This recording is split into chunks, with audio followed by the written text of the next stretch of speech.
তো দেখুন বন্ধুরা, এসআইআর এর ফাইনাল তালিকায় আপনার নামটা যদি বাদ চলে যায়, মানে আপনার নামের পাশে যদি ডিলেটেড লেখা থাকে, অথবা আপনি যদি আন্ডার অ্যাডজুডিকেশনের আন্ডারে থাকেন, তাহলেও কিন্তু আপনার আর কোনো চিন্তার কারণ নেই।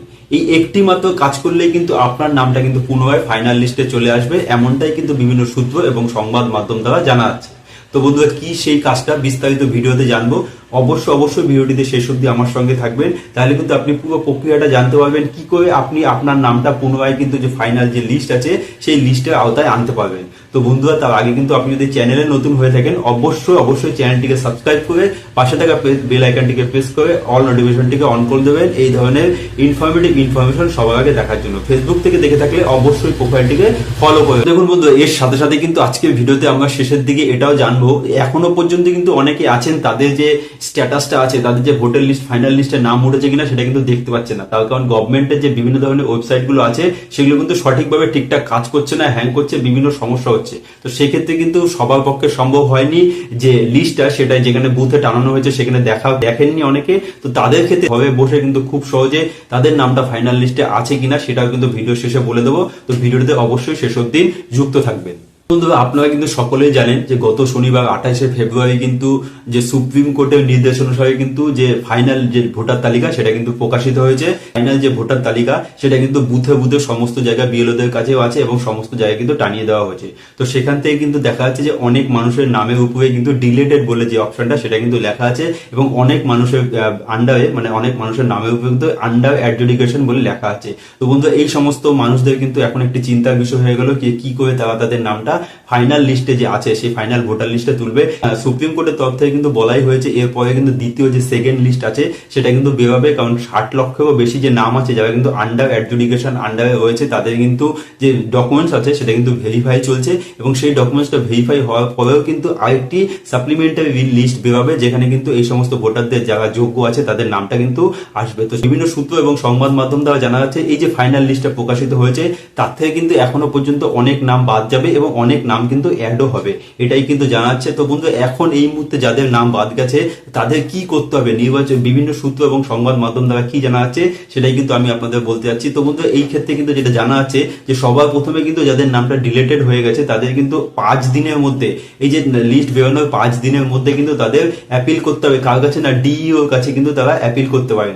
এই ডিইও স্যারের কাছে অ্যাপিল করার পরে তাদের কিন্তু আবার শুনানি হবে। সেক্ষেত্রে শুনানিতে যদি তাদের ডকুমেন্টসটা কোনো রকম কোনো দেখা যাচ্ছে যে এটা তো সিস্টেমেটিক কাজ হয়েছে, এত বড় একটা মানে কাজ হয়েছে, সেখানে দেখা যাচ্ছে কারো কোনো ভুল হতেই পারে। তো ভুলের ক্ষেত্রে যদি ভুল হওয়ার কারণে যদি আপনার যোগ্য ডকুমেন্টসটা ঠিকঠাক ভেরিফাই না হয়ে আপনার নাম ফাইনাল লিস্টে না থেকে থাকে, তো সেক্ষেত্রে কিন্তু ডিইও স্যার কিন্তু আবার আপনার কিন্তু যে হিয়ারিং আছে সেটা কিন্তু করবেন, আপনার ডকুমেন্টসগুলো ভেরিফাই করবেন। করার পরে তিনি যদি মনে করেন যে আপনি যোগ্য ব্যক্তি, ভোটের তালিকায় আপনার নাম থাকা কিন্তু যোগ্যতা আছে এবং আপনার ডকুমেন্টস সব ঠিকঠাক আছে, সেই ক্ষেত্রে কিন্তু তিনি আবার আপনার নামটা কিন্তু পুনরায় আপনার যে লিস্ট আছে সেখানে কিন্তু তুলে দেবেন।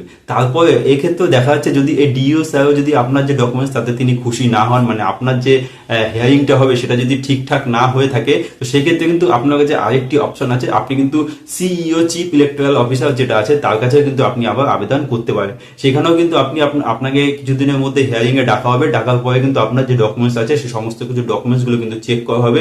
সেক্ষেত্রে যদি মনে হয় যে তিনি যদি মনে করেন যে আপনার যে ডকুমেন্টস গুলো আপনি প্রোভাইড করেছেন সেই ডকুমেন্টস গুলো যদি সমস্ত ঠিকঠাক আছে, তিনি কিন্তু তাহলে আপনার নামটা ফাইনাল যে লিস্ট সেখানে কিন্তু তুলে দিতে পারবেন, এমনটাই কিন্তু বিভিন্ন সূত্র এবং সংবাদ মাধ্যম দ্বারা জানাচ্ছে। আর এই দুটো জিনিস করার পরেও যদি আপনার মনে হয় যে না আমি এই দুটো অ্যাপিল এখন করবো না, তো সেক্ষেত্রে কিন্তু আপনি আরেকটা কাজ করতে পারেন, সেটা হচ্ছে আপনি যে ফর্ম 6 আছে সেই ফর্ম 6টা ফিল আপ করে কিন্তু আপনার নতুন করে লিস্টে নাম তোলার জন্য আবেদন করতে পারেন। তো এই ক্ষেত্রে আপনি কিন্তু আমি আপনাকে বলবো আপনি কিন্তু সর্বদা আপনার যে বিএলও স্যার আছে তার সঙ্গে কিন্তু কন্ট্যাক্টে থাকবেন, তার যোগাযোগে থাকবেন, তিনি কিন্তু আপনাকে সম্পূর্ণ সঠিকভাবে গাইড করতে পারবেন যে আপনার জন্য কিন্তু এই মুহূর্তে কি করা উচিত। তো বন্ধুরা, আপনার বিএলও স্যারের সঙ্গে যোগাযোগ রাখবেন এবং সেক্ষেত্রে তিনি যেটা আপনাকে বলবে সেইভাবেই কিন্তু আপনি আপনার কাজটা সম্পূর্ণ করবেন।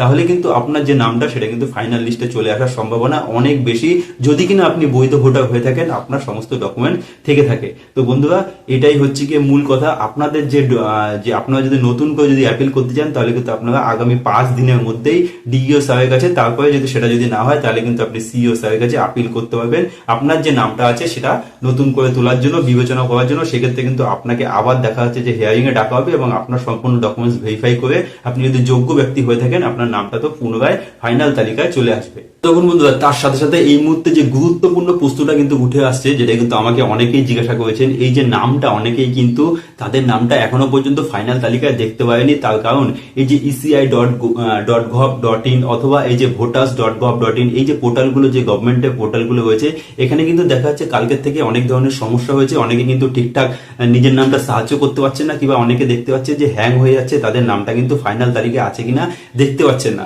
তো এই ক্ষেত্রে কিন্তু অনেকে দেখা যাচ্ছে সব বুথ লেভেলে কিন্তু লিস্ট টানানো হয়েছে, কিন্তু সবার ক্ষেত্রে কিন্তু সম্ভব হয়নি সেই নামটা সেখানে গিয়ে চেক করার। তো এক্ষেত্রে কিন্তু সেই সমস্ত ভোটারদের জন্য বলবো, আপনারা কিন্তু ঘরে বসে SMS এর মাধ্যমেও কিন্তু আপনার নামটা ফাইনাল লিস্টে আছে কিনা সেটা আপনি চেক করে নিতে পারবেন। তো বন্ধুরা, কি করে চেক করবেন সেটা আমি আপনাদেরকে বলছি, একটু মন দিয়ে শুনবেন, দরকার হলে কিন্তু আপনারা লিখে নিতে পারেন। তো সেক্ষেত্রে আপনাদের যেটা করতে হবে, আপনাদের কিন্তু বড় হাতের ক্যাপিটাল লেটারে আপনাদের লিখতে হবে ECI। হ্যাঁ বন্ধুরা, আপনাদের ক্যাপিটাল লেটারে লিখতে হবে ECI। লেখার পরে আপনার যে এপিক নাম্বারটা আছে, সেই এপিক নাম্বারটা কিন্তু সঠিকভাবে তার পাশেই স্পেস দিয়ে লিখে দিতে হবে। হ্যাঁ বন্ধুরা, আপনার যে এপিক নাম্বারটা আছে সেটা সঠিকভাবে স্পেস দিয়ে লিখে দিতে হবে। লেখার পরে SMS টি আপনাকে পাঠাতে হবে 1950 এই নাম্বারে। 1950 আপনারা লিখে নেবেন, কিন্তু এই নাম্বারে পাঠিয়ে দিতে হবে। তো আপনাদের কি করতে হবে, এই বড় হাতের ক্যাপিটাল লেটারে লিখতে হবে ECI। লেখার পরে কিন্তু স্পেস দিয়ে আপনার যে এপিক নাম্বারটা আছে সেই নাম্বারটা পুট করে দিতে হবে। দেওয়ার পরে লেখার পরে সঠিকভাবে লিখবেন। লেখার পরে কিন্তু 1950-তে আপনি SMS-টা সেন্ড করে দেবেন। সেখান থেকে কিন্তু আপনার কাছে রিপ্লাই চলে আসবে। এমনটাই কিন্তু বিভিন্ন সূত্র এবং সংবাদ মাধ্যম দ্বারা জানা যাচ্ছে। তো বন্ধুরা, ভিডিওটা যদি ভালো লেগে থাকে অবশ্যই বেশি বেশি করে শেয়ার করে দেবেন। চ্যানেলে নতুন হয়ে থাকলে অবশ্যই সাবস্ক্রাইব করে রাখবেন। ধন্যবাদ।